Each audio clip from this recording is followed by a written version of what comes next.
дасгал хийгээд үр дүнд хүрэхийн тулд бид дасгалын тухай сэтгэлгээгээ өөрчлөх хэрэгтэй, мөн дасгалаа тууштай хийх чухлыг ойлгох хэрэгтэй болдог л доо. Гэхдээ явцын дунд бид дасгал хийх явцад ямар нэгэн өөрчлөлт гарахгүй байгаагаас болоод урам хугарах тохиолдлууд их гардаг. Тийм учраас би өнөөдөр энэ бичлэг дээр урам хугарах үед тийм ээ өөрчлөлт гарахгүй тэгээд түүнээсээ болоод урам хугарч байгаа бол хийх 5 зүйлийг оруулж байна.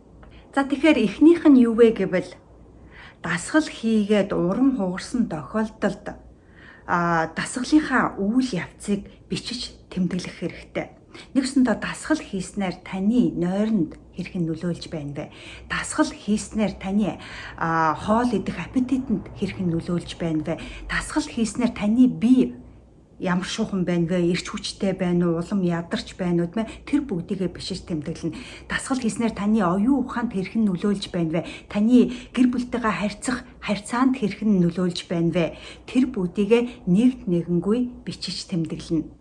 Хичнээн дасгал хийгээд өөрчлөлт биеинд гарахгүй байгаа ч гэсэн бидний оюун ухаан, зүрх сэтгэл, бидний бусадтай харьцаа тэр бүх зүйлд өөрчлөлт өгч байдаг л да. Нойронд муу байсан хүн илүү унтах жишээтэй, илүү эрч хүч орох жишээтэй. Тэм учраас зөвхөн биеинд өөрчлөлт гараагүй ч гэсэн бусад зүйлүүдэд өөрчлөлт гарч байдгийг та өөрөө анзаарах болно.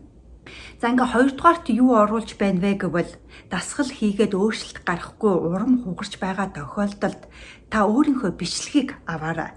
Тэгээ бичлэгээ аваад өнөөдрийнхөө бичлэгийг 2-7 хоногийн өмнөх бичлэгтэйгээ харьцуулж үзнэ гэсэн үг. Тэгээд өөрт хичнээн өөрчлөлт гарахгүй байгаа юм шиг мэдрэмж төрж байгаа ч гэсэн 2-7 хоног, 3-7 хоногийн өмнөх 1-7 хоногийн өмнөх бичлэгээ өнөөдрийнхөө бичлэгтэй харьцуулж үзснээр гарсан өөрчлөлтийг та өөрийнхөө нүдээр харах болно. Тэгээд дасгал хийгээд өөрчлөлт гарахгүй байна биш, дасгал хийгээд өөрчлөлт гарч байгааг та анзаарах учраас түүнээсээ урам авах болно. Ингээд 3 дугаарт би юу оруулж байна вэ гэвэл дасгал хийгээд өөрчлөлт гарахгүй байгаа тохиолдолд юу хийх вэ гэвэл жингээ битгий ойрхон үзээрэй. Жингээ өглөө болгон, өдөр болгон, орой болгон тийм ээ өдөрт 2-3 удаа үзснээр нөгөө өөрчлөлт гараагүйгаас болоод бид урам хугардаг. Түүний оронд жингээ үзэх хэрэггүй бид хичнээн жин дээр тийм жингийн хувьд өөрчлөлт гаргаагүй ч гэсэн бусад өөр зүйлүүд дээр өөрчлөлт гаргаж байгаа гэдэгт итгэх хэрэгтэй. Хэрвээ та дасгалаа хийгээд түүнийг тууштай хийж л байгаа тохиолдолд таны жинд өөрчлөлт гарна. Тийм учраас өөрийнхөө үйл явцад итгээрэй. Хийж байгаа дасгал таныг өөрчлөн гэдэгт итгэх хэрэгтэй. Ингээд 4-дүгээрт би юу оруулж байна вэ гэвэл хэрвээ та дасгал хийгээд өөрчлөлт гарахгүй урам хугарч байгаа тохиолдолд юу ойлгох хэрэгтэй вэ гэвэл эрүүлэр та өөрчлөлтийг эрүүл аргаар хийх хүсэлтэй байгаа бол хугацаа хэрэгтэй гэдгийг ойлгох хэрэгтэй. Та эрүүлэр жин хасч байгаа бол, та эрүүлэр жин нэмж байгаа бол, та эрүүлэр булчин сууж байгаа бол танд хугацаа хэрэгтэй. 24 цагийн дотор өөрчлөлт гарахгүй, сарын дотор тэр болгон өөрчлөлт гарахгүй. Тийм учраас эрүүлэр л та өөрчлөлт гаргахыг хүсэж байгаа бол хугацаа хэрэгтэй гэдгийг ойлгох нь зүйтэй. Ингээд 5 дугаарт юу оруулж байна вэ гэвэл хэрвээ та дасгал хийгээд өөрчлөлт гарахгүй урам хугарч байгаа тохиолдолд юу хийх хэрэгтэй вэ гэвэл өөрийгөө бүх шүмжлээрэй.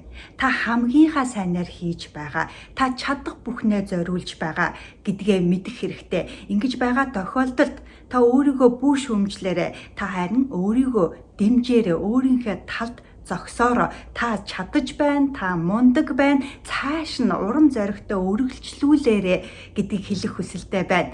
Гэхдээ мэдээж та хамгийн сайныг зориулаагүй бол хэрвээ та чадах бүхнээ хийхгүй тэгж ингэсгийгээд өнгөрөөж байгаа тохиолдолд мэдээж өөртөө шүүмжлэлтэй хандах нь зүйтэй.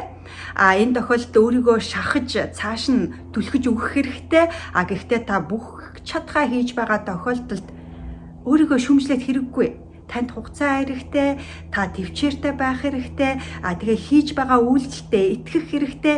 Таны хийж байгаа үйлдэл, дасгал хийж байгаа хоолны дэглэм барьж байгаа энэ бүх үйлдэлт нь таныг амжилтанд хүргэн, таны хүссэн үр дүнд чинь хүргэн гэдэгт та итгээрэй гэдгийг би танд хэлэх хүсэлтэй байна. За тэгэхээр энэ 5 арга танд туслан байх гэж бодож байна.